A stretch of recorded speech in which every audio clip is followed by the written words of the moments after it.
তো দেখো আমরা এখানে ছুঁচের ব্যবহার শিখবো, কোন ছুঁচ আমাদের কোন কাজে লাগে। তো এখানে দেখো 11 নম্বর, 14 নম্বর, 16 নম্বর, 18 নম্বর, 21 নম্বর, এই 5 রকমের সেলাই ছুঁচ কিন্তু আমাদের থাকে। তো এই 5 রকমের ছুঁচ দিয়ে আমরা কিভাবে সেলাই করব, কোন কাপড় কোন ছুঁচের জন্য ব্যবহার হয় সেটা আমরা জেনে নেব।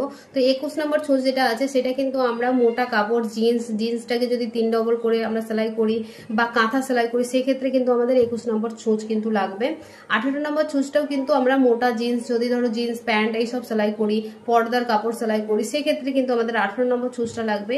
আর এই 16 নম্বর ছুঁচটা দেখছো, এই 16 নম্বর ছুঁচটা কিন্তু লেডিস টেলারের জন্য খুবই পারফেক্ট। এই 16 নম্বর ছুঁচে কিন্তু আমরা সব রকম সেলাই করে থাকি, কোনো অসুবিধা হয় না। সুতির কাপড়, সায়ার কাপড়, রিয়ন কাপড়, এই সমস্ত কিছু কিন্তু আমরা এই 16 নম্বর ছুঁচে কিন্তু আমরা সেলাই করতে পারি। তাই সাজেস্ট করবো কি যারা লেডিস টেলার আছো তাদের কাছে কিন্তু এই মেশিনে সবসময় 16 নম্বর ছুঁচটা লাগিয়ে রাখবে। 16 নম্বর ছুঁচের যা ব্যবহার 14 নম্বর ছুঁচেও কিন্তু সেম একই রকম ব্যবহার। তো 16 নম্বর বা 14 নম্বর দুটোর মধ্যে একটা রাখতে পারো, তো আমি সবসময় বলবো 16 নম্বরটাই রাখবে।